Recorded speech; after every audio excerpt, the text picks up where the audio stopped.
La maternidad divina es la base y es el origen de todos los otros privilegios que Dios le concedió a la Santísima Virgen. Todo es en función de que ella va a ser Madre de Dios. Entonces, hoy vamos a tener en esta primera charla sobre los dogmas marianos. El primero de ellos vamos a ver la maternidad divina y la virginidad perpetua de María Santísima. Están muy relacionados estos dos dogmas, ¿verdad? Porque Nuestra Señora es modelo de madre y modelo también de virgen, algo que nunca se había dado, nunca se dará en ninguna otra persona que no sea Nuestra Señora, ¿verdad? Ser virgen y madre de Dios, ¿verdad? Entonces, vamos a comenzar un poco al contrario, por la virginidad perpetua. Pero antes es importante que tengamos un concepto en nuestra mente que es la predestinación. Esta charla va a ser eminentemente teológica, ¿verdad? Porque cuando estamos hablando de dogmas, estamos hablando de verdades de fe proclamadas por el Santo Padre, por la Cátedra de Pedro, o en un concilio ecuménico, ¿verdad?, que tiene un sello del Sumo Pontífice. Es una verdad de fe que tiene que ser creída. O sea, si alguien no cree en un dogma, esa persona inmediatamente está fuera de la iglesia, ¿verdad? Entonces está anatematizada, o sea, está fuera de la comunión de la iglesia. Entonces, puede ser que surjan muchas dudas, ¿verdad? A veces también, un poco por el cansancio del día, puede ser que son conceptos, son términos. Entonces, cualquier duda que tengan, por favor, pregunten, no hay problema, porque es mejor eso. La idea de esta charla es que ustedes salgan entendiendo, ¿verdad?, bien este tema. ¿Por qué? Porque es importante. Primero, recordemos, siempre conocer para amar más, ¿verdad? Una medida que va conociendo más, en este caso sobre Nuestra Señora, va ampliando su capacidad de amarla. Porque de nada sirve nosotros salir sabiendo teología si por el contrario vamos a disminuir en el amor. Tiene que ser un motivo para nosotros crecer en el amor a ella, sabiendo cómo es ella de tan grandiosa, cómo es ella, cómo fue adornada con todos estos dones de Dios, nosotros admirarla más y amarla más. Y predestinación de María Santísima. Nosotros cuando escuchamos la palabra predestinación, nos suena un poquito, digamos, a una especie de fatalismo, de alguien que ya, pues como que tiene marcado todo lo que va a hacer en esta vida y solo que como que la persona estuviera cumpliendo, digamos, un papel de un guión de teatro. Y no es así, sabemos, ¿verdad? No es eso a lo que se refiere la predestinación cuando hablamos en la religión católica. Entonces vamos a ver, ¿qué es la predestinación? Es el plan preexistente en la mente divina del paso de la criatura racional al final de la vida eterna. O sea, todos los hombres somos criaturas racionales, ¿verdad? Criaturas racionales, ¿quiénes son? Los ángeles y los hombres. Aquí, bueno, se refiere únicamente a los ángeles y a los hombres y en orden al fin sobrenatural. O sea, la predestinación, cuando se habla de predestinación, se está hablando de la salvación de las almas, ¿verdad? De la salvación, ya sea de un ángel o de la salvación de un hombre. No se debe entender que, a pesar de nuestros esfuerzos, se cumplirá por su propia virtud, la propia virtud de Dios, nuestro destino, habiendo fijado ya un decreto anterior. No es que Dios nos creó y dijo, este se va a condenar, este se va a salvar, porque no tendría sentido el libre albedrío, donde queda la libertad. Por el contrario, nada es anterior ni posterior a Dios. Recordemos eso, de que para Dios todo es presente. Para Dios no existe el tiempo. Son cosas evidentes que salen de nuestro ámbito, de nuestra realidad palpable, de nosotros que fuimos creados en el tiempo. Claro, no vamos a entender ya solo pensar en eternidad. volvemos 10.000 años, 1.000.000 de años, Dios ya existía. 10 millones de años, 30 millones de años, billones de años, Dios ya existía. Y después nosotros, que tampoco tendremos fin, perpetuamente, eternamente, vamos a estar existiendo. Tenemos un comienzo, pero no tenemos un fin. Todas esas realidades, claro, nos ponemos, pero para Dios no hay tiempo. Dios está, digamos, como que aquí fuera y aquí está toda la historia. Entonces, para Dios todo es presente. Él está viendo presente a Adán y Eva en el paraíso, está viendo presente a Moisés en presente, está viendo a la encarnación del Verbo, en presente está viendo, en fin, los apóstoles, la Edad Media, a nosotros, al anticristo, todo. Él ve todo en un presente, todo al mismo tiempo. Para Él no hay un antes y un después. Eso es importante. Cuanto deba suceder en el curso particular de nuestra vida, así como en la duración general de los siglos, sucede para Él en un mismo instante, que es eterno. ¿Estamos bien? ¿Sí? Sí, ¿verdad? Dios está fuera del tiempo y Él está viendo todo en presente. Él nos da la libertad y cada uno, obviamente, Él nos da las gracias para salvarnos, pero cada uno tiene que poner su parte. La predestinación en el concepto católico no rechaza la voluntad de la persona. O sea, Dios nos predestina a la salvación. Él murió por nosotros, Él abrió las puertas del cielo para nosotros, pero va a depender de cada persona, ¿verdad? Si se salva o no. Por lo tanto, si Dios nos predestina para la gloria celestial, es sin duda por su buena voluntad, pero no sin nuestra fidelidad. O sea, el mérito no es nuestro, el mérito es de Dios, de nuestro Señor Jesucristo que murió por nosotros en la cruz. Pero necesita nuestra fidelidad. Es la gotita de agua que se pone en el cáliz, ¿verdad? El Padre le pone una cantidad considerable de vino, pero solo pone una gotita de agua. Esa gotita de agua es la fidelidad que nosotros tenemos que tener en comparación a todo el vino, que es la sangre de nuestro Señor, para poder que pueda haber la salvación, en el caso de la Eucaristía, que pueda haber el milagro de la transubstanciación. ¿Vamos bien? Sí. Bueno. Ahora, con Nuestra Señora, ¿cómo se da esto?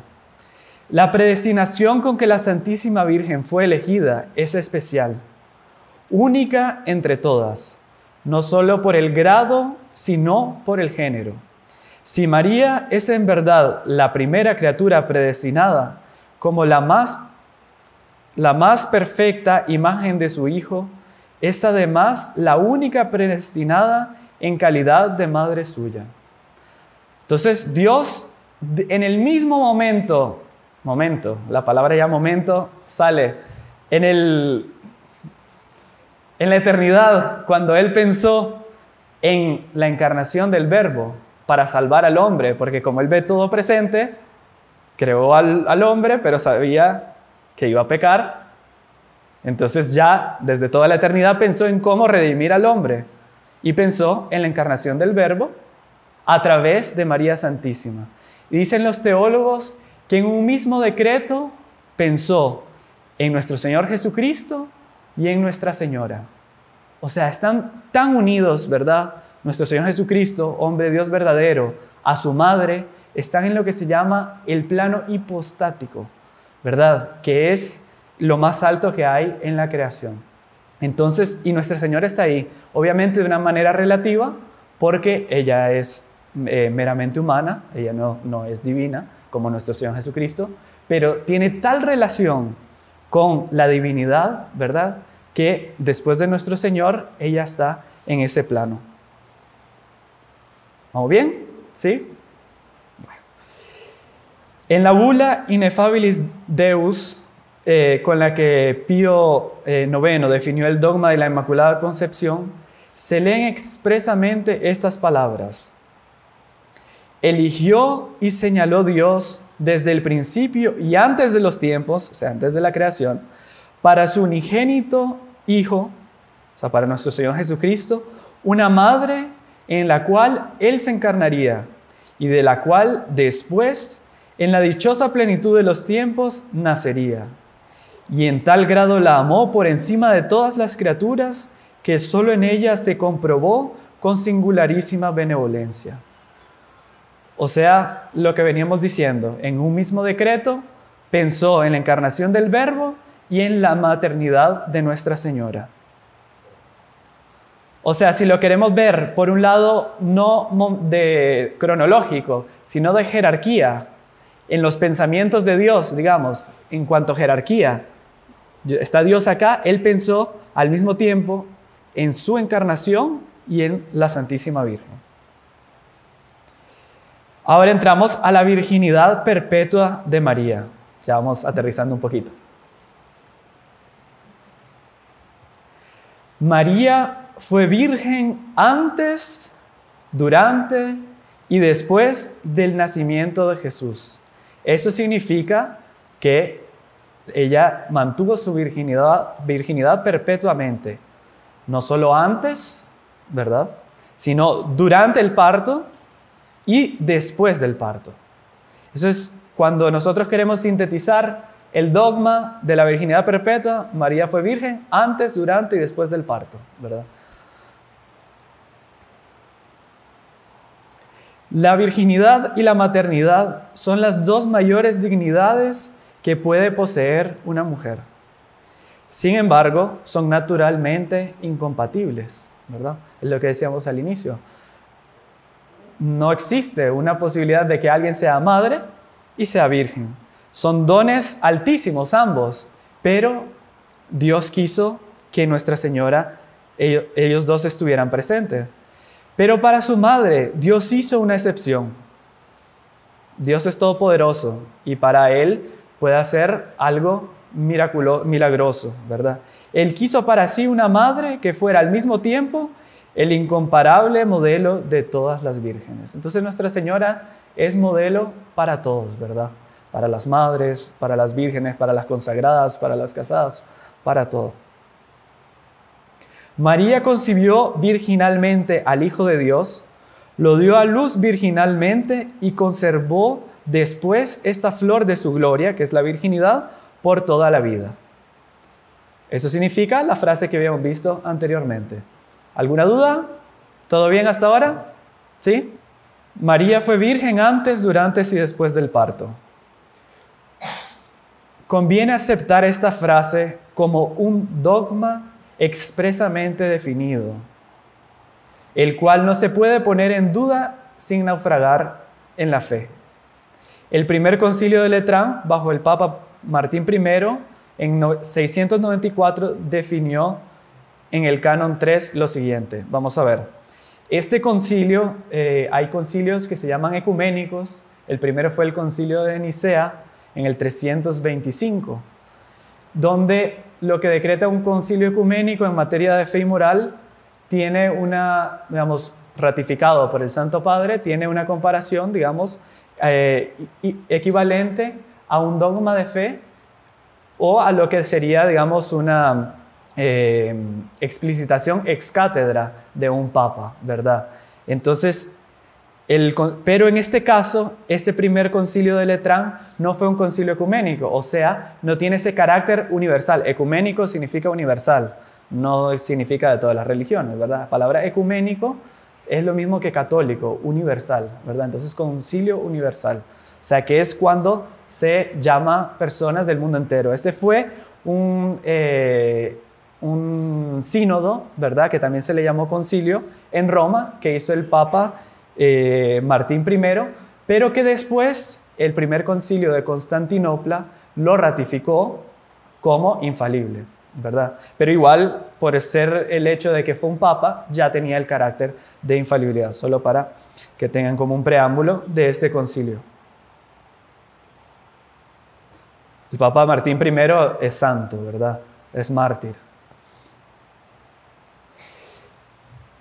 Y dice el Canon 3, si alguno no confiesa de conformidad con los santos padres que la Santa Madre de Dios y siempre Virgen e Inmaculada María, propiamente y según la verdad, concibió del Espíritu Santo sin cooperación viril, o sea, sin cooperación de un varón, al mismo Verbo de Dios, que desde todos los siglos nació de Dios Padre, y ella incorruptiblemente lo engendró, permaneciendo insoluble su virginidad, antes como después del parto, sea condenado.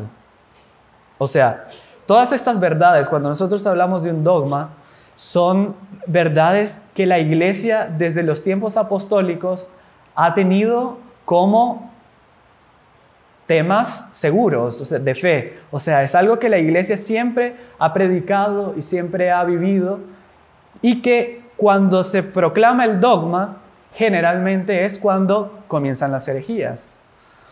Dice San Pablo, oportet hereses esse. Gracias a Dios, podemos decirlo, que existen las herejías.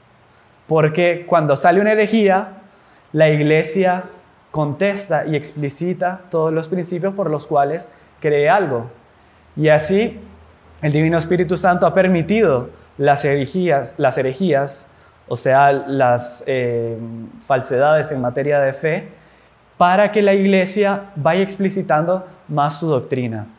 O sea, nadie dudaba de la virginidad de Nuestra Señora hasta que en esa época, un poquito antes, un siglo antes, algunas personas comenzaron a decir que levantar objeciones contra la virginidad perpetua de María. Entonces, si ustedes en algún lugar escuchan que alguien diga que Nuestra Señora, algún católico, evidentemente, de otras religiones ni entremos porque ahí no nos interesa, pero un católico que diga que Nuestra Señora después del parto no fue virgen, anátema, excomulgado. Si Nuestra Señora no fue virgen antes del parto, anátema, excomulgado. Es bueno saber nosotros estas cosas también para defender nuestra fe, ¿verdad? Es muy importante, porque hoy en día hay muchas ensaladas en la cabeza de las personas, ¿verdad? Antes del parto, vamos a dividir. Antes del parto, durante el parto y después del parto. Entonces, antes del parto, el testimonio de la Sagrada Escritura. Nuestra fe católica es una fe fundada, ¿verdad?, en las Sagradas Escrituras, en el magisterio de la Iglesia y en la tradición, ¿verdad? Es muy importante eso. Nosotros no es que creemos en algo porque a alguien le pareció bonito, no. Todo basado en las Sagradas Escrituras, en la tradición, ¿verdad?, que son sobre todo los padres de la Iglesia, los apóstoles, los padres de la Iglesia, que tuvieron, digamos, una cercanía mayor con nuestro Señor Jesucristo y con los apóstoles, y después el magisterio de la Iglesia, lo que la Iglesia proclama como dogma. Entonces aquí tenemos el testimonio de la Sagrada Escritura. La virginidad de María en la concepción del Mesías fue vaticinada por el profeta Isaías 8 siglos antes de que se verificase. Y aquí la cita: he aquí que una virgen concebirá y dará a luz un hijo, y su nombre será Emmanuel. Que esa virgen es María y ese Emmanuel es Cristo, lo dice expresamente el Evangelio de San Mateo. O sea, no solo es la predicción de la profecía, sino que el evangelista lo confirma. Y dice San Mateo: y todo esto sucedió para que se cumpliera lo que anunció el Señor por el profeta, diciendo: he aquí, una virgen concebirá y dará a luz un hijo, y lo llamarán por el nombre de Emmanuel, que quiere decir Dios con nosotros. O sea, él ya explica qué significa Emmanuel, qué significa Dios con nosotros. Dios con nosotros para un judío no tenía sentido, porque ellos esperaban en un Mesías que fuera un simple hombre, muy poderoso, muy lleno de dones, etc. Pero nunca pensaron en la posibilidad de que fuera el propio Dios que se encarnara. Entonces, ustedes ya ven en esta profecía cómo Dios ya iba preparando al pueblo elegido para que recibiera bien esta doctrina, ¿verdad?, de que nuestro Señor es Dios y hombre verdadero, el Mesías. El mismo San Mateo nos dice expresamente que la Santísima Virgen concibió del Espíritu Santo sin intervención alguna de su esposo San José. Y aquí está la cita: ahora el nacimiento de Jesucristo fue así. Estando María, su madre, desposada con José, antes de cohabitar, se halló haber concebida por obra del Espíritu Santo. O sea, Tenemos ahí el testimonio de las Sagradas Escrituras, que Nuestra Señora fue virgen antes de concebir al niño Dios. Vamos a ver ahora la razón teológica que defiende esto. El doctor angélico, ¿saben quién es? ¿Verdad? Ya lo hemos visto en otras charlas. Cuando se habla del doctor angélico es Santo Tomás de Aquino, ¿verdad? El gran Santo Tomás de Aquino, que fue un luminar, ¿verdad?, en la teología, el mayor teólogo que escribió la Suma Teológica, y es un punto de referencia para la sana teología en el mundo entero. Para la sana teología. Y dice él, pone los argumentos de conveniencia que revelan la razón teológica de la concepción virginal de Jesús. La primera es, ¿por qué convenía que Nuestra Señora fuera virgen antes del parto? Primero, por la dignidad de su Padre Celestial, del Padre Celestial de nuestro Señor Jesucristo, que lo envió al mundo. Siendo Cristo verdadero y natural Hijo de Dios, no era conveniente que hubiera otro Padre fuera de Dios, para que la dignidad de Dios Padre no se comunicara a otro, ¿verdad? Nosotros sabemos que San José tiene un privilegio enorme, ¿verdad?, de ser el Padre putativo, el Padre adoptivo, en fin, pero Padre sustancial es Dios Padre, ¿verdad? Sustancial, solo Dios Padre.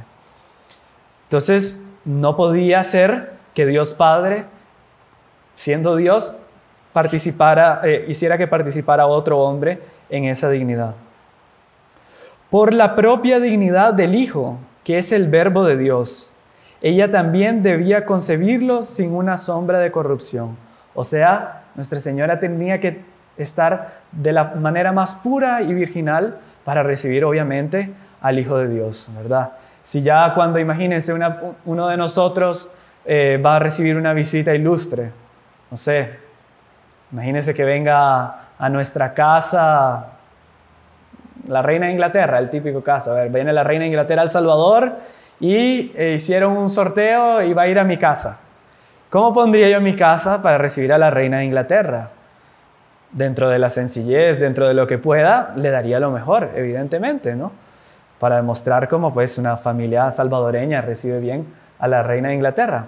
Ahora imagínense, Nuestra Señora va a recibir en su vientre a nuestro Señor. Convenía que fuera lo más puro, ¿verdad? Lo más inmaculado que hubiera. Por la dignidad, otra razón, por la dignidad de la humanidad de Cristo, que venía a quitar los pecados del mundo. Era conveniente que su concepción nada tuviera que ver con la concupiscencia de la carne que proviene del pecado. Bueno, ahí es más o menos lo mismo, solo que una es pensando en la divinidad de Jesús y otra en la humanidad. Ahora vamos, virgen al darnos a Jesús, o sea, virgen durante el parto. Testimonios de la Escritura y de la tradición. No cabe duda que el Espíritu Santo anunciaba en el oráculo de Isaías: una virgen concebirá a luz, lo que decíamos antes, los misterios del Evangelio, y que en las palabras de este profeta teníamos predicar la virginidad de María en el parto. ¿Por qué? Porque no dice una virgen concebirá y una mujer dará a luz. No, esto es lo raro, que él resalta que una virgen va a concebir, o sea, de una manera milagrosa, y que va a dar a luz siendo virgen. O sea, en esas palabras está, digamos, por la Escritura, confirmado de que Nuestra Señora, al dar a luz, sigue siendo virgen. Y después, el modo que emplea San Lucas 2:7 para narrar el parto de María, diciendo que ella envolvió a Jesús en fajas, o que depende de la traducción, que lo envolvió en pañales y lo reclinó en un pesebre, parece indicar el parto virginal de María, sin dolores ni molestia de ningún género. Todo el mundo sabe lo dificultoso que es un parto, ¿verdad? Imagínese Nuestra Señora habiendo tenido en el momento a nuestro Señor en un parto normal, cómo ella va a tener fuerzas para agarrarlo, limpiarlo, ponerlo en... Sería impensable. La tradición cristiana consideró este punto como una consecuencia de la virginal concepción. O sea, se dio de una manera miraculosa, Nuestra Señora no tuvo que hacer, no sufrió nada y pudo atender inmediatamente que nació su hijo para darle lo mejor posible. La madre que concibió sin perjuicio de su... otra razón de por qué convenía, ¿verdad?, que durante el parto Nuestra Señora permaneciera virgen. La madre que concibió sin perjuicio de su integridad virginal por un milagro de Dios, no podía perder esa integridad al dar a luz a su hijo, que no es solo suyo, como es también hijo de Dios.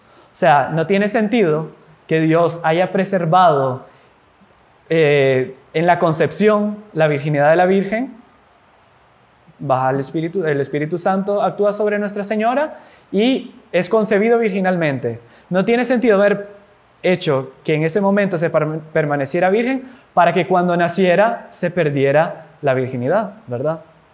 ¿Entienden? ¿Sí? ¿Todo el mundo bien? ¿Vamos bien? ¿Sí? ¿Allá afuera? Sí, también.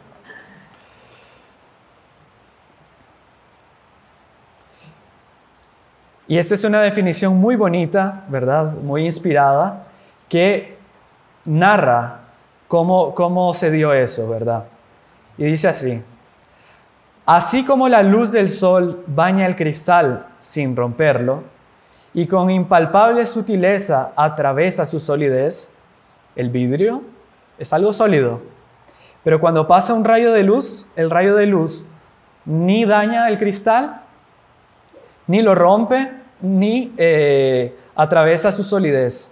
Así el Verbo de Dios, esplendor del Padre, entró en la virginal morada y de ahí salió, cerrado el claustro virginal, porque la pureza de María es un limpísimo espejo que ni se rompe por el reflejo de la luz, ni es herido por sus rayos. ¿Entendieron? Sí, ¿verdad? Es muy bonita la comparación, ¿verdad? Para guardarlo, ahí vemos los rayos pasando por el cristal. Así fue, nuestro Señor entró en el vientre de María como por un vidrio. Y se dice que ese fue uno de los momentos en que, en el nacimiento de nuestro Señor, que Él asumió el cuerpo glorioso. Así como en estas lecturas de esta época de Pascua, nosotros escuchamos que nuestro Señor entra a un lugar pasando por las paredes, es una de las características del cuerpo glorioso, la agilidad, que esto fue lo mismo que pasó en el momento del parto. Por un milagro, evidentemente, nuestro Señor adquirió el cuerpo glorioso y pasó sin hacer ningún daño a la virginidad de Nuestra Señora. ¿Cuál es la razón teológica? No hay dificultad alguna en que una mujer pueda milagrosamente dar a luz sin perder su virginidad. En la concepción y nacimiento de Cristo, todo fue milagroso y sobrenatural. O sea, si nuestro Señor pudo devolver la vista a un ciego, si nuestro Señor pudo resucitar a Lázaro, ¿por qué no podría mantener, verdad, milagrosamente la virginidad de su madre? San Agustín nos dice: no era lícito que en su venida violara la integridad lo que venía a sanar la corrupción. O sea, nuestro Señor venía a sanar la corrupción, no tenía sentido que hiciera un daño en el momento de nacer.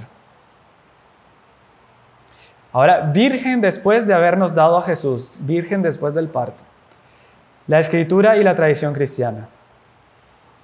Era cosa pública que en la casa de José, el carpintero, como era conocido, no había más que un hijo, Jesús. Las narraciones evangélicas no nos hablan de ningún otro hijo de María. Después vamos a ver un poco ciertas dificultades que ha habido a lo largo de la historia, pero esto lo sabemos. Nuestra Señora no tenía ningún hijo, ni San José tenía ningún otro hijo, además de nuestro Señor. Por lo tanto, mantenía su virginidad después del parto. Jesús al morir, este es un argumento muy interesante, miren ustedes.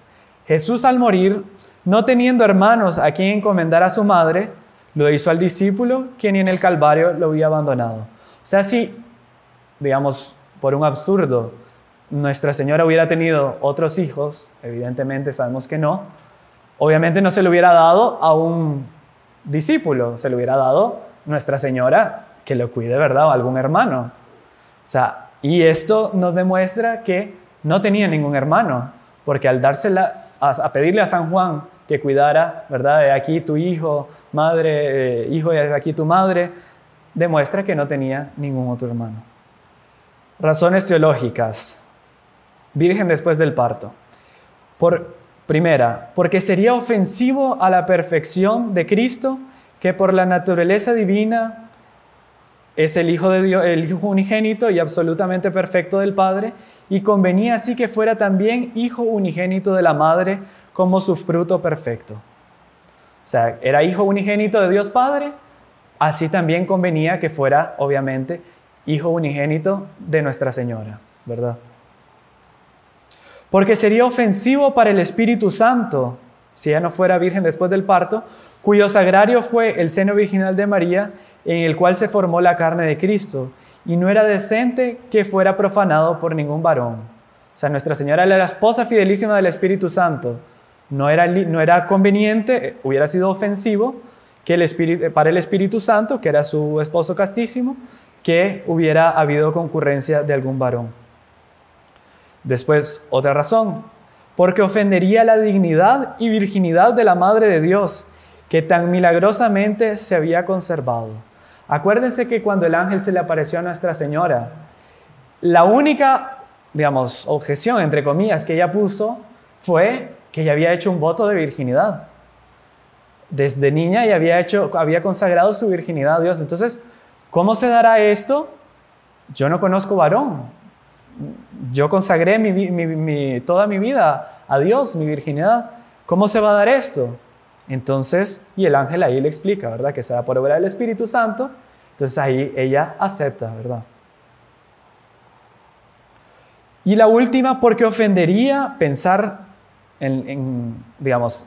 pensar en que Nuestra Señora no hubiera sido virgen después del parto, ofendería al propio San José, a quien se habría de imputar una gravísima presunción si hubiera intentado manchar a aquella sobre quien había sabido por la revelación del ángel que había concebido por obra del Espíritu Santo. O sea, imagínense ustedes a San José sabiendo que nuestro Señor era fruto del Espíritu Santo, después, tener más hijos con Nuestra Señora. Es algo que tal vez nosotros nunca lo pensamos, pero a veces cuando nos deparamos con ciertas personas de mal espíritu que intentan confundirnos, es bueno nosotros tener todas estas argumentaciones a flor de piel. Ahora vamos a ver eso, algunas dificultades en relación a la virginidad perpetua de María. La primera, hay muchas, pero vamos a ver dos. La expresión hijo primogénito. Generalmente cuando se habla de hijo primogénito, alguien podría pensar que es el primero de muchos, ¿verdad? Vamos a ver, ¿cuál es la dificultad? San Lucas escribe en su Evangelio, y dio a luz a su hijo primogénito. La expresión el primogénito parece sugerir que después María tuvo otros hijos. Esa es la dificultad. ¿Cuál es la respuesta? Ese estilo de las Sagradas Escrituras, llamar primogénito no solo aquel que es seguido de otros hermanos, sino al que es el primero en nacer, aunque sea hijo único, ¿verdad? Entonces cuando me vengan, no, porque dice que es primogénito, que tuvo más hermanos después. No, mire, estudie la Escritura. En varias ocasiones habla de hijo primogénito, aunque sea hijo único, ¿verdad? La expresión hermanos y hermanas. La dificultad. La Sagrada Escritura habla varias veces de los hermanos y las hermanas, y en el caso de las hermanas de Jesús. Luego María tuvo otros hijos más allá de Jesús. Sería la dificultad. Respuesta. Es muy frecuente en la Sagrada Escritura usar los nombres hermano y hermana en sentido muy amplio para designar cualquier especie de parentesco. Y tenemos miles de citas, ¿verdad? Por ejemplo, Lot, que era sobrino de Abraham, es llamado en la Escritura de hermano. Y así en muchísimos casos, ¿verdad? En el hebreo, la palabra hermano, pariente, es la misma palabra, ¿verdad? Entonces también cuando nos vengan a decir algún inculto de que dice que los hermanos y las hermanas, por favor, un poquito de cultura teológica y escriturística, sabemos, ¿verdad?, de que la palabra hermanos y hermanas significa a parientes, es lo mismo que parientes en las Sagradas Escrituras. ¿Entendido? ¿Sí?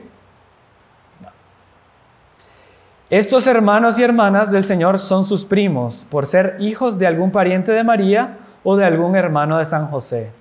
En el libro de San José sabemos que San José tenía, ¿verdad?, parientes cercanos de Nuestra Señora. No se sabe mucho, a no ser su prima Santa Isabel, ¿verdad?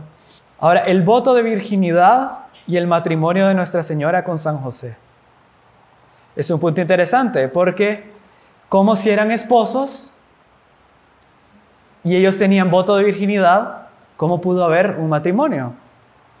Porque el fin del matrimonio es santificar al cónyuge y santificar a la prole. Pero si no hay prole, ¿por qué casarse? Vamos a ver. El matrimonio virginal de Nuestra Señora con San José fue contraído por inspiración y dirección de Dios, ¿verdad? Ya en otras ocasiones hemos tenido oportunidad de narrar cómo se dio todo esto. Ahorita nos desviaríamos, más bien solo nos quedamos en los principios. Fue por ordenación divina que José y su esposa hicieron voto de virginidad. Ambos desde muy niños hicieron voto de virginidad.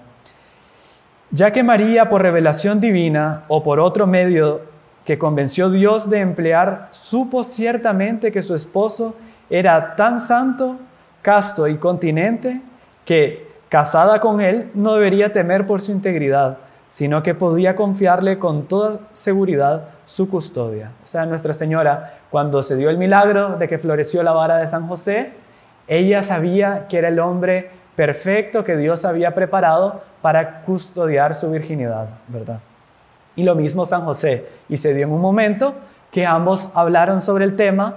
Nuestra Señora le presenta a San José su voto de virginidad perpetua.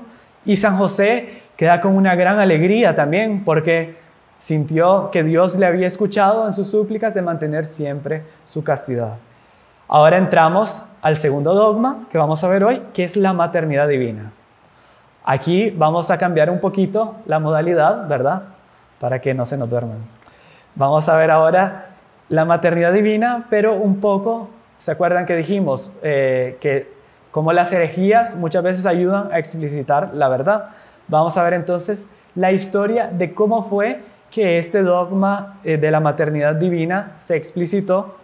Y el dogma, digamos, lo central es esto: María Santísima es Madre de Jesucristo, Dios y hombre verdadero. La herejía nestoriana.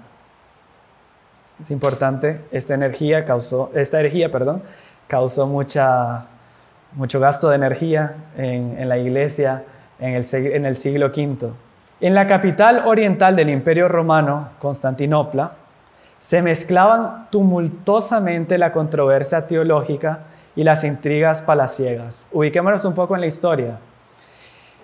Con el emperador Constantino, él funda lo que se llamaba Bizancio como capital del Imperio Romano, que era antiguamente solo de Oriente. Él la funda también un solo imperio y la capital ya no es Roma, sino que es Bizancio, que se le pone el nombre de Constantinopla por Constantino el Grande.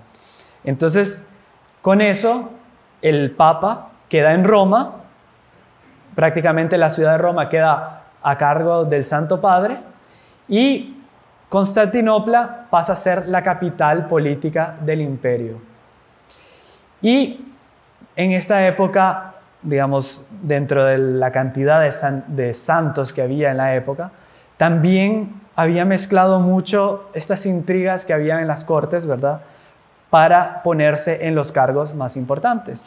Y como ya en esa época el patriarca de Constantinopla, o sea, el patriarca de la capital del Imperio Romano, era un puesto importantísimo, había muchos que querían poner a candidatos para tener poder.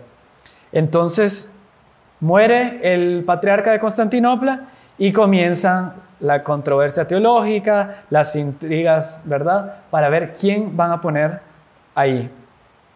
Así tan pronto como la sede patriarcal quedó vacante a finales de 427, las facciones representadas en la corte pasaron a proveer a sus respectivos candidatos al codiciado puesto.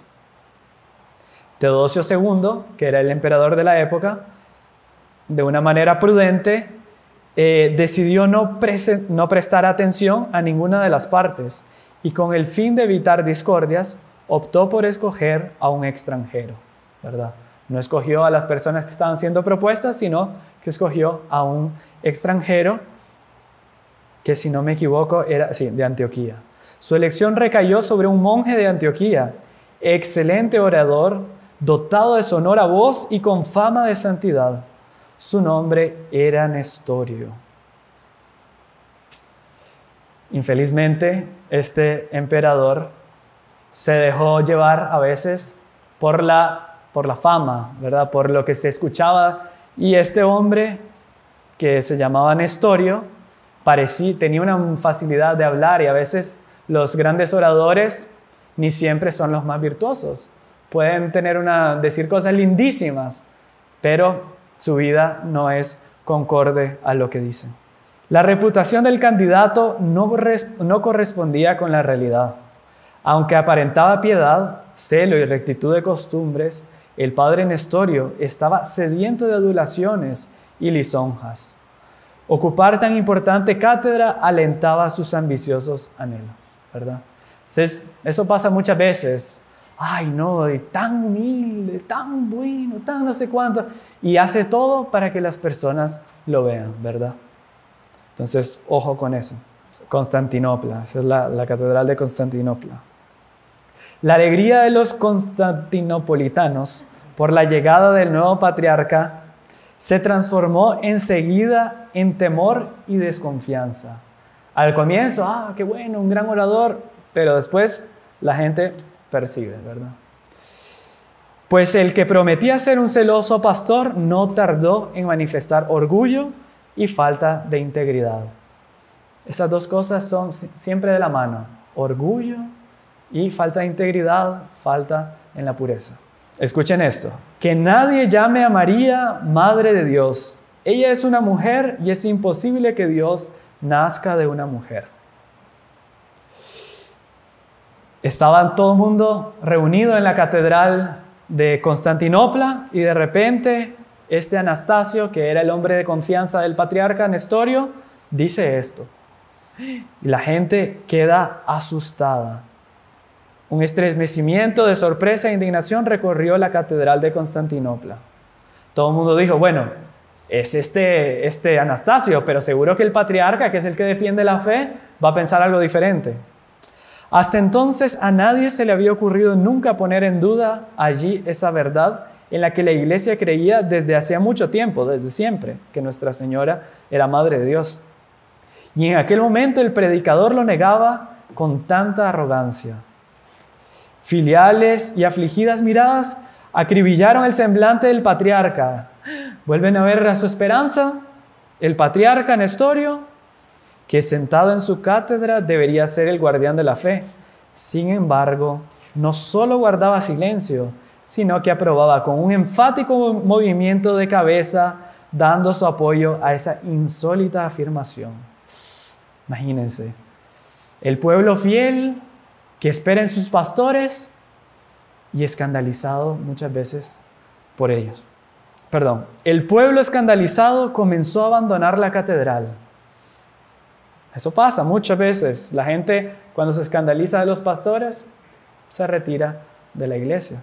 Afirmaba Nestorio que María es madre solo de la naturaleza humana de Cristo, y por eso debe ser llamada simplemente Madre de Cristo, que en griego es Christotokos. Eso es importante que se recuerden, porque la definición de Santa María Madre de Dios es Theotokos. Y él decía que solo se tenía que decir Christotokos, o sea, que ella es madre solo de la naturaleza humana. Vamos a terminar aquí y lo explico. Hablar de Madre de Dios sería, según sus palabras, justificar la locura de los paganos que dan madres a sus dioses. Todos sabemos que nuestro Señor Jesucristo es hombre y Dios verdadero. Y él decía que Nuestra Señora era solo madre de la humanidad de nuestro Señor Jesucristo. O sea, no era madre de la persona de Jesucristo. O sea, solo de la humanidad, de la naturaleza humana. Entonces no podría ser llamada Madre de Dios, sino solo Madre de Cristo. ¿Entendido? Eso es importante que todos lo entiendan, porque es el cerne de este dogma, ¿verdad? Después no me van a decir que alguien fue acusado de herejía después de salir de esta reunión, ¿verdad? Que yo me lavo las manos. Pregunten ahora.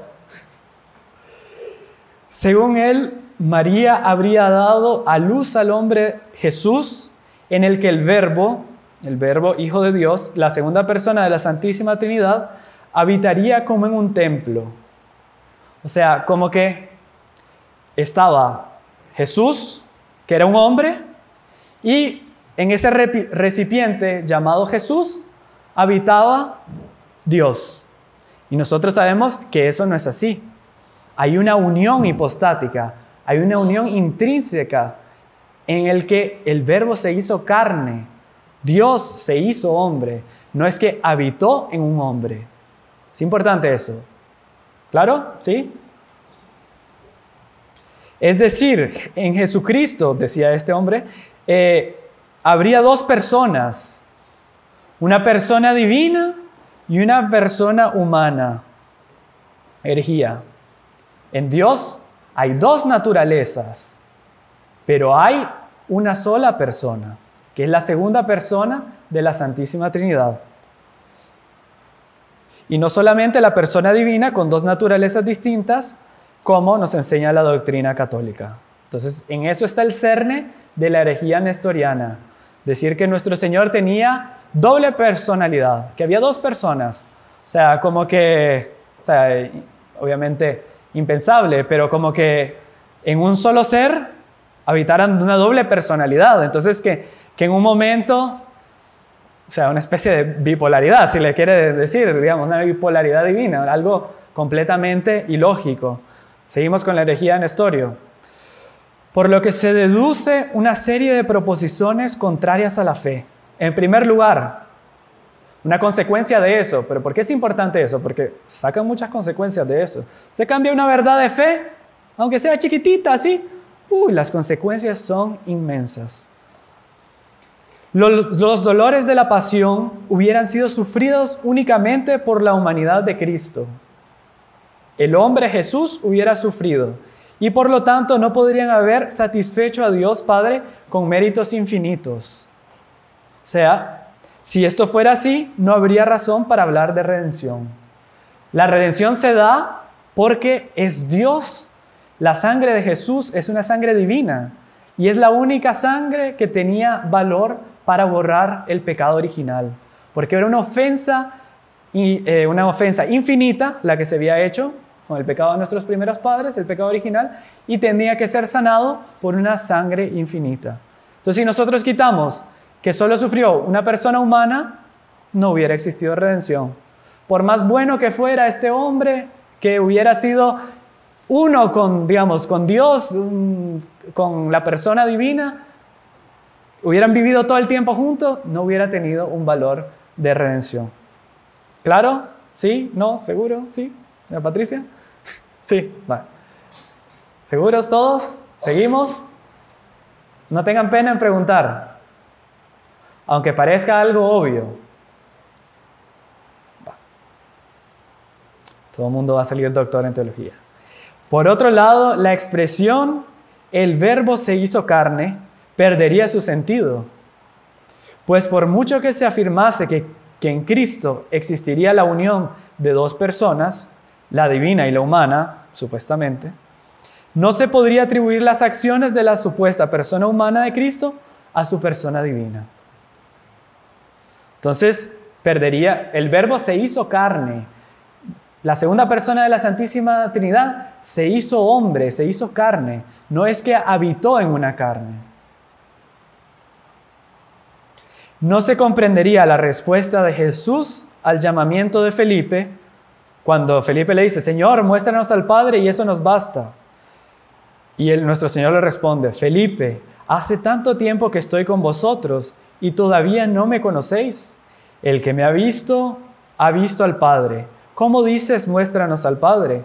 ¿No crees que yo estoy en el Padre y que el Padre está en mí? Entonces, ahí tenemos una razón de las Sagradas Escrituras. Se siembra la discordia en el Oriente Católico, porque esta herejía, y esto es algo de los herejes, ellos son tan orgullosos, que ellos quieren propagar su error, ¿verdad? Y quieren corromper a los demás para ellos ser portadores de la verdad, que sabemos que en este caso es la herejía. De poco le sirvió a Nestorio las caritativas advertencias de sus conciudadanos e incluso de sus hermanos en el episcopado, otros obispos, que lo intentaron disuadir de su error.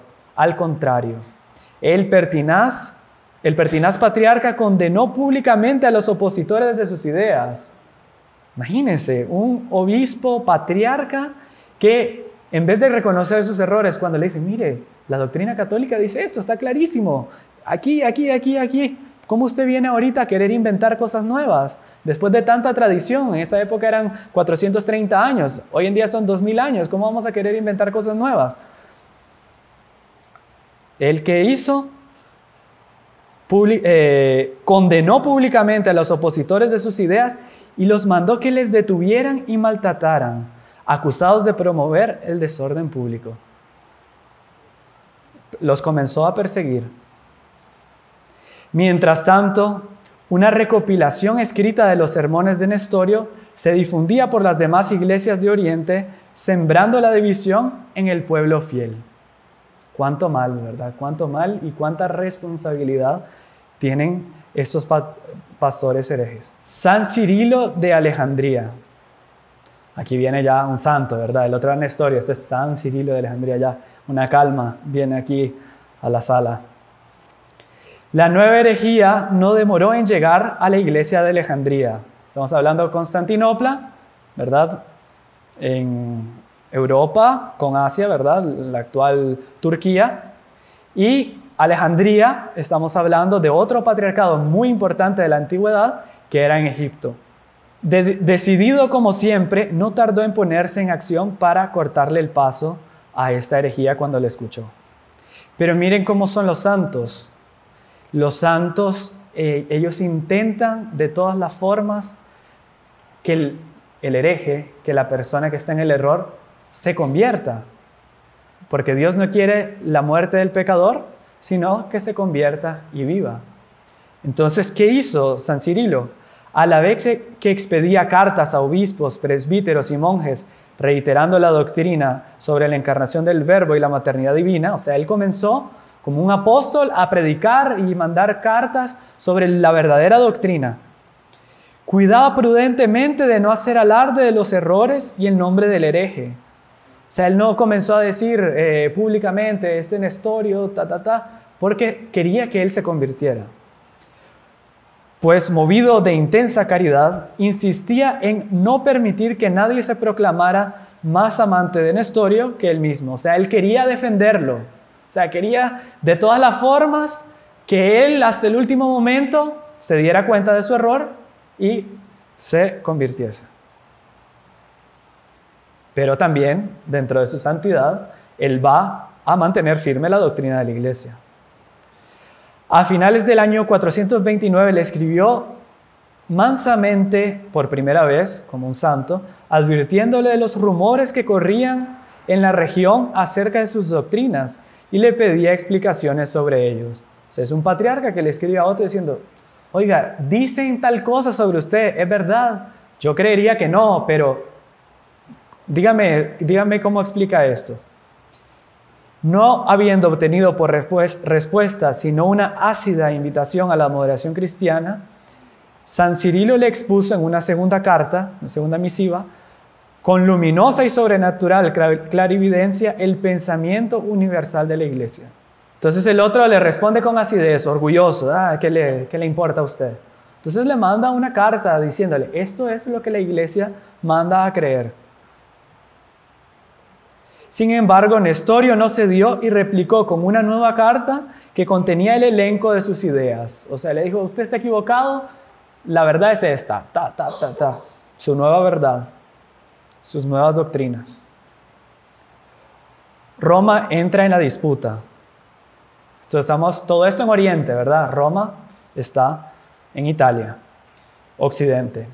En vista de la inutilidad de los recursos de los que disponía, a San Cirilo solo le quedaba recurrir a Roma, y así lo hizo, enviándole al Papa San Celestino I un documentado relato de la controversia con el patriarca de Constantinopla, o sea, entre él y Nestorio, en el que figuraban textos de los sermones de Nestorio, acompañados por una síntesis de sus errores, como también un compendio de textos patrísticos que sustentaban la verdadera doctrina y copias de las cartas que le había enviado. O sea, le envió todo el paquete a San Cirilo. Estos son los sermones de Nestorio, estas son las cartas que yo le escribí, esto es lo que él me respondió, y estos son los errores, y esto es lo que dicen los padres de la iglesia sobre la doctrina. Por su parte, obviamente, Nestorio no era ningún tonto.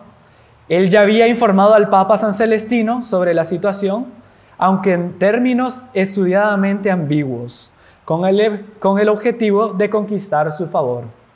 O sea, algo típico también en los herejes, ellos no son tontos, ellos son inteligentes y buscan cómo engañar a las personas, en este caso al Papa. Pero gracias a Dios, el Papa de la época, un santo, ¿verdad?, iluminado por el Espíritu Santo, reconoció el peligro que había, y San Celestino convocó un sínodo en Roma en agosto de 430 para tratar de este relevante asunto. Los escritos de Nestorio fueron cuidadosamente examinados. O sea, la iglesia tampoco es que condena así por así, la iglesia estudia y después da su veredicto. Y confrontados con una larga serie de textos de los padres de la iglesia, ante la evidencia de la herejía, o sea, era clarísima la herejía, la nueva doctrina fue condenada categóricamente por el Papa. Reconociendo el peligro que había, San Celestino, esto ya lo vimos. De su propio puño, el Papa le escribió a Nestorio, ratificando la enseñanza cristológica de San Cirilo y advirtiéndole que incurriría en excomunión si no se retractaba por escrito de sus errores en un plazo de 10 días. O sea, el Papa le dice, usted está en herejía, si usted no responde por escrito que está de acuerdo con la doctrina de la iglesia y que están mal sus puntos, usted está excomulgado. Igualmente fueron enviadas cartas a los principales obispos de Oriente, al clero y al pueblo de Constantinopla, con el fin de que fuese conocida nuestra sentencia, dice el Papa, sobre Nestorio, es decir, la divina sentencia de Cristo sobre él.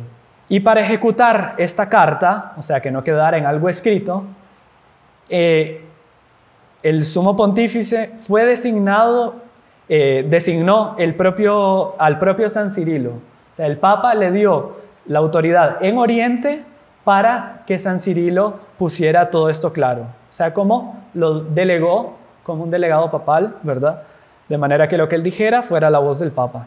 Y en nombre de esta asamblea escribió una nueva, San Cirilo convocó un sínodo en Alejandría y en nombre de esta asamblea escribió una nueva carta al heresiarca, exponiendo de manera bastante detallada la verdad católica sobre la encarnación y enumerando los 12 errores de los que Nestorio debería adjurar por escrito, en el caso de que quisiera permanecer en el redil de la iglesia. O sea, la iglesia hasta el final busca cómo acercar a los herejes. Sin embargo, valiéndose de su influencia, Nestorio, ¿verdad?, en la corte de Constantinopla, intentó obtener el apoyo del emperador, quien creyó oportuno convocar un concilio ecuménico. Uno ve que este emperador tomaba ciertas decisiones sabias, porque él veía, bueno, están estos diciendo esto, tienen apoyo, pero tengo a este otro hombre que está en el cargo, tiene un cargo legítimo y está diciendo esto otro. Si yo tomo apoyo a algo sin tener una seguridad completa, entonces mejor convoquemos un concilio ecuménico y ahí queda claro para todo el mundo, ¿verdad? Y no queda como que el emperador está decidiendo sobre esos asuntos. El Papa estaba de acuerdo con la decisión imperial y envió a sus legados, dándoles instrucciones muy precisas sobre la postura que deberían tomar ante los padres conciliares. Les recomendó que defendieran la primacía de la sede apostólica, que en esa época había también cismas que no querían reconocer al obispo de Roma como el Papa, como el primero entre todos, y también que ejercieran el papel de jueces impolutos y que estuvieran siempre unidos al celoso patriarca de Alejandría. O sea, les dice, Ustedes como legados míos van a defender todo lo que diga Cirilo de Alejandría, San Cirilo. Y se da el concilio de Éfeso en el 431, un año después, ¿verdad?, de lo anterior. Acuérdense, toda esta época estamos hablando de que se mandaban cartas que tardaban 6 meses en llegar, ¿verdad? Entonces, imagínense ustedes en el mapa, el Papa en Roma manda a Alejandría, Alejandría a Constantinopla, de Constantinopla a Roma, Alejandría, a Éfeso, en fin, entonces tardaron un año en organizar. Si hoy en día ya tardan tanto, a veces dicen va a haber el sínodo de tal cosa, tardan un año en organizarlo. Imagínense en esta época que era pues todo mucho más complicado. Entonces Nestorio, a pesar de que había sido convocado, se inició con la proclamación del símbolo, o sea, del credo de fe niceno-constantinopolitano. Niceno-constantinopolitano. ¿Cuál es ese credo? Es el credo que se reza el credo largo, ¿verdad? Dios de Dios, luz de luz, Dios verdadero de Dios verdadero, engendrado, no creado, de la misma naturaleza del Padre. Porque ahí está todo, ¿verdad? Ustedes ven ese credo, está explicitado, todas estas verdades de nuestra fe. Entonces ya poner en duda esto ya muestra un mal espíritu, porque años antes ya había sido sellada toda la cristología como algo definitivo. Nestorio, a pesar de que había sido convocado a estar presente, envió un mensaje diciendo que no comparecería mientras no llegasen todos los obispos, porque hubo algunos obispos que se atrasaron, ¿verdad? No sé, justo hubo una inundación en un lugar, no pudieron pasar un río, en fin, todas esas cosas, iban a caballo, los que estaban en mejores situaciones a caballo, los otros a pie. Entonces, pueden imaginarse, se atrasaron algunos obispos y dicen, no, hasta que no vengan todos, yo no aparezco. Sin embargo, el concilio continuó sus trabajos con la lectura de las doctrinas contenidas en el intercambio de cartas entre San Cirilo y el heresiarca.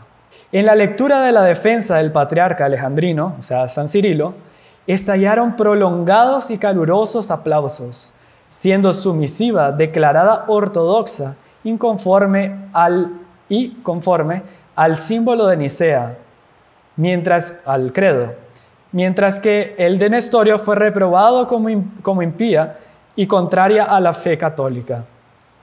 Los trabajos y estudios conciliares se completaron con la lectura de la sentencia consignada por el Papa en el Sínodo de Roma y una larga serie de textos patrísticos de los padres de la Iglesia, consolidando la posición católica.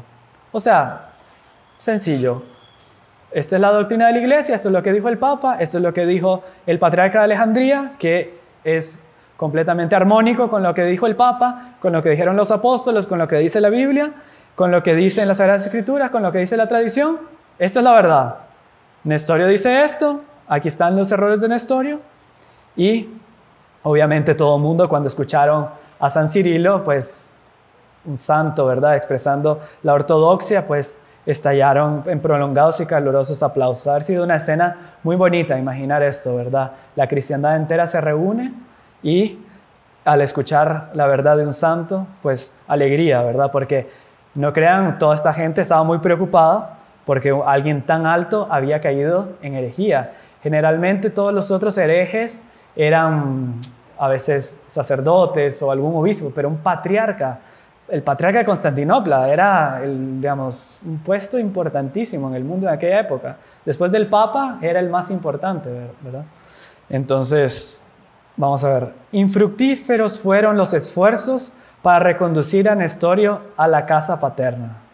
Hasta el final, intentando, les mandaban otros a decirle, oiga, piénselo, piense en la salvación de su alma, en la salvación de las almas de los fieles, piénselo. A todos los que el concilio enviaba para intentar disuadirlo de su error, los expulsaba groseramente de su presencia. El orgullo, ¿verdad?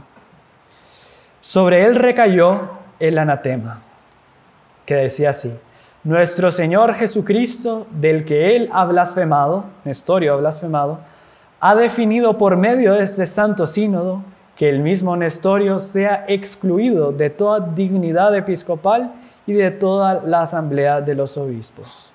O sea, deja de ser digamos, deja de ser obispo, ¿no? Porque imprime carácter, pero deja de tener la dignidad. O sea, si este hombre se fue al infierno, que es lo más probable porque nunca se supo de una retractación de él, pues está ya como obispo, ¿verdad? Y el castigo que va a tener ahí va a ser muchísimo más grave que de cualquier otro. María es madre de la persona de Cristo. ¿Por qué quiso Dios tener una madre humana? Porque eso puede ser algo que nosotros nos preguntemos. Uy, está avanzada la hora. Bueno, ya con esto terminamos. Jesucristo nuestro Señor, a pesar de que podía haber elegido otro medio para encarnarse, simplemente hubiera podido haber aparecido milagrosamente de la nada. Un milagro, apareció. Para Dios nada es imposible. Juzgó más conveniente que de la misma forma que una mujer por su desobediencia había cooperado para la ruina de la humanidad, Eva, la obediencia de una virgen cooperaría de forma decisiva para la redención. Entonces, para dejar a las mujeres en alto, en otras palabras, ¿no? Para dejar, ¿verdad? Sería lo más conveniente que se reparara esa falta de Eva con Nuestra Señora. Y obviamente Nuestra Señora reparó la falta de Eva y dejó, ¿verdad?, el muy superior de lo que podría haber sido originalmente. Ahora bien, cuando una mujer concibe a un hijo y lo alumbra, le da a luz, ella es madre de la persona que ha nacido, ¿verdad? Después explicamos. Y no solo de su cuerpo. O sea, ella es madre de la persona. Nadie dice, yo soy madre de una señora, yo soy madre de ese cuerpo, de ese cuerpo que está llorando. No, soy madre de ese niño, de esa persona, de fulanito de tal. Porque estando el alma y el cuerpo sustancialmente unidos, ella engendra al ser humano completo.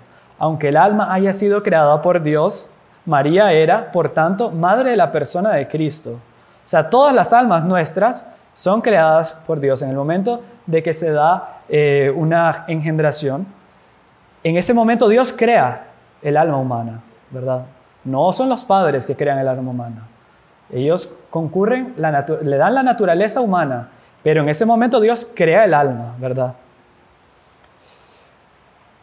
Y en la persona divina de Cristo estaban unidas la naturaleza humana y la divina, como dijimos anteriormente, desde el primer momento de su ser.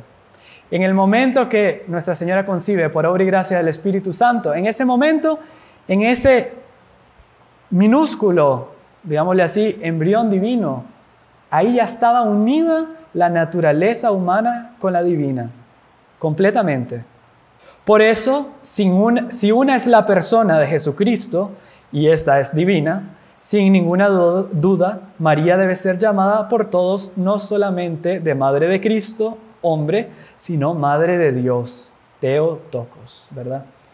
Y fue muy bonito históricamente que cuando se dio la proclamación del dogma en Éfeso, los fieles estaban tan contentos. Acuérdense que Éfeso fue donde Nuestra Señora vivió después, ¿verdad?, de la ascensión de Nuestro Señor haber ascendido a los cielos, y ella vivió en Éfeso con San Juan. O sea, era la ciudad donde Nuestra Señora vivió prácticamente sus últimos 15 años y donde fue asunta al cielo. O sea, es una ciudad marcadísima por el amor a la Virgen, ¿verdad? Entonces, esa ciudad, que era la sede de este concilio, quedó entusiasmadísima por la proclamación del dogma que ellos creían, ¿verdad? Y comenzaron a bradar por toda la ciudad, Theotokos, Theotokos, o sea, Madre de Dios, Madre de Dios.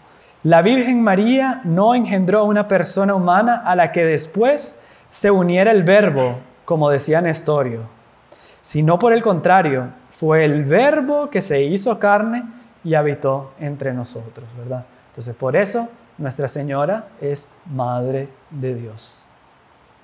¿Sí? ¿Alguna objeción? ¿A la hoguera? No. Bueno, entonces, ¿nadie tiene una duda? ¿Todo claro? A ver, ¿cuántas naturalezas había en nuestro Señor Jesucristo? 2 naturalezas. ¿Cuáles eran? ¿Cuántas personas había en nuestro Señor Jesucristo? ¿Cuál? La segunda que... La segunda persona de la Santísima Trinidad, el Verbo de Dios, exacto. Entonces, conclusión, Nuestra Señora es Madre de Jesucristo, hombre y Dios verdadero, por eso es Madre de Dios, ¿verdad?